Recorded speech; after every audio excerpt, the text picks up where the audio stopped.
અમે રાત દિવસ સાંભળજો બધા, મજા આવશે. પાટલી રાત છે, બહુ મસ્ત વિષય યાદ આવ્યો છે કે કોઈ પણ કલાકાર હોય, કોઈ પણ સાજિદા મિત્ર હોય, એટલે ઢોલ વાળા, ઓક્ટોપેડ વાળા, કીબોર્ડ વાળા, તબલા વાળા, મંજીરા વાળા, ઢોલક વાળા, કોઈ વાયોલિન વાળા, કોઈ બેન્જો વાળા, કોઈ શહેનાઈ વાળા, એમાં બધા આવી ગયા.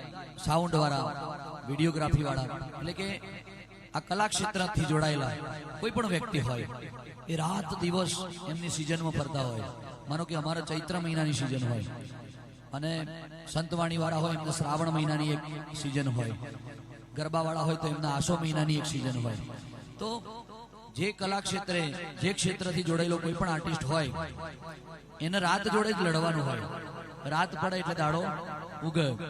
ઘેરથી પતિ, પત્ની, બાળકો, મા બાપ, પોતાનો પરિવાર આ બધું મૂકી અને સેલ મારવાનો, એ પાછો આવશે કે નહીં આવે એની ગેરંટી માતાને ખબર હોય.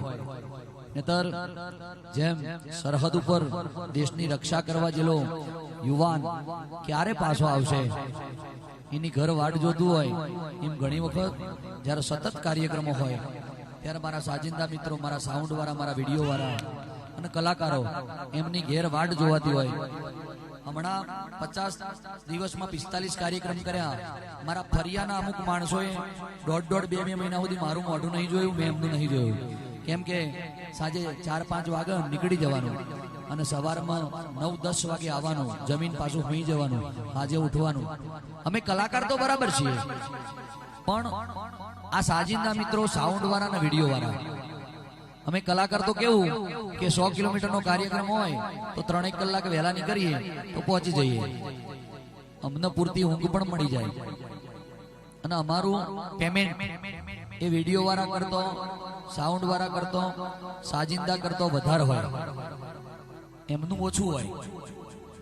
અને તેમ છતાં એમનો ભોગ વધારે આપવાનો. કોઈ પણ જગ્યાએ કાર્યક્રમ કરવાનો હોય તો સાઉન્ડ વાળાને 3 કલાક વહેલું પહોંચવાનું, વિડીયો વાળાને 2-3 કલાક વહેલું પહોંચવાનું, રિધમ વાળાને 2-3 કલાક વહેલું પહોંચવાનું. સાઉન્ડ લાગે, રિધમ લાગે, વિડીયો વાળા સેટઅપ મારે, પછી આખા સેટઅપનું ચેકિંગ થાય, પછી કલાકાર તૈયાર સ્ટેજ ઉપર એન્ટ્રી લે અને ગાવાનું ચાલુ કરે. એટલે આખી દુનિયા કલાકારને સાંભળે એટલે એમ થાય ભોલુભાઈ તો જોરદાર ગાય છે, પેલા કલાકાર તો જોરદાર ગાય છે. પણ એની પાછળ અમારા પાયા એ આ સાજિંદા મિત્રો, આ સાઉન્ડ વાળા મિત્રો અને આ વિડીયો વાળા મિત્રો છે. જો સાઉન્ડ વાળા સારું ઓપરેટિંગ ના કરે તો અમે રોજે રોજ સારું ગઈ ના શકીએ. જો રિધમ વાળા સારી સંગત ના કરે તો અમે પ્રોપર જે વિષયો ઉપર ગાવું છે એ ગઈ ના શકીએ. અને જો વિડીયો વાળા પ્રસારણ ના આપે તો આ ટેકનિકલ યુગમાં અમારું ગાયેલું અને અમારું પોતાની પ્રસ્તુતિ એ આખી દુનિયા સુધી પહોંચી ના શકે. એટલે પહેલા કોઈ પણ આર્ટિસ્ટ ગમે તેવો સારું ગાતો હોય અને સફળતાના શિખરો સર કર્યા હોય, પણ એના પાયા તો હું આ સાઉન્ડ વાળા, રિધમ વાળા અને વિડીયો વાળા મિત્રોને જ માનું છું. વધાવો એમને જોરદાર તાળીઓથી, જોરદાર તાળીઓથી વધાવો. કેમ કે એમને 3 કલાક વહેલું આવવાનું અને કાર્યક્રમ પૂરો થાય એટલે કલાકાર તો ઘેર જતો રહે, ગાડીમાં સુઈ જાય, આરામ કરી લે. પણ એમને પાછું આ બધું સમેટતા 2-3 કલાક થાય. એ પછી એ ભાઈ ઘેર પહોંચે અને બીજે દાડ પાછું કાર્યક્રમમાં પહોંચવાનું હોય એટલે પાછું 2-3 કલાક વહેલું પહોંચવા, 2-3 કલાક વહેલું નીકળવું પડે. ગાડી લઈને આવવાનું હોય. માનો કે અમારા સાઉન્ડ વાળા જીગરભાઈ છે તો છેક વડોદરાની જોડે આણંદ જિલ્લામાં છેક બોરસદ તાલુકામાં છેલ્લું મહીસાગર કિનારાનું શેરડી અને ઉમેટા ગામ છે, ત્યાંથી આવે. વિડીયો વાળા છેક મહેસાણા જમનાપુરથી, આંબલિયાસણથી આવે. રિધમ વાળા ગાંધીનગરથી આવે. તો આ બધાને પહોંચવાનું, ભેગા થવાનું એટલે એમને તો વહેલું જ નીકળવું પડે. એટલે અમારી ઊંઘ પૂરી થાય, પણ આ સાજિંદા મિત્રો, વિડીયો, સાઉન્ડ વાળાની તો ઊંઘ પૂરી નહીં થતી. એટલે કોઈ પણ કલાકાર કલા ક્ષેત્રમાં ગમે તેવા સફળતાના શિખરે પહોંચી જાય, પણ હું બધાને જાહેર સ્ટેજ ઉપરથી વિનંતી કરું છું કે કદાચ કલાકારને 5 રૂપિયા મહેનતાણું ઓછું મળ્યું હોય તો આ મારા રિધમ વાળા, સાઉન્ડ વાળા કે વિડીયો વાળાનું મહેનતાણું કોઈ દાડો કાપી ના લેતા. કોઈ ઓર્ગેનાઇઝર હોય કે કોઈ કલાકાર હોય, પણ મારા સાજિંદા મિત્રો, વિડીયો વાળા અને સાઉન્ડ વાળા એનો તમારા જીવનમાં બહુ મોટો ફાળો છે. એવું જો હૃદયથી યાદ રાખશો તો માં સરસ્વતીના સાધક તરીકે માં સરસ્વતી તમે જીવશો તો સુધી તમારી ઉપર આશીર્વાદ રાખશે. પણ જો મારા સાજિંદા, મારા વિડીયો વાળા કે મારા સાઉન્ડ વાળાની પેમેન્ટમાંથી તમે કાતર મારશો તો કુદરત તમારામાં બહુ મોટી કાતર મારશે.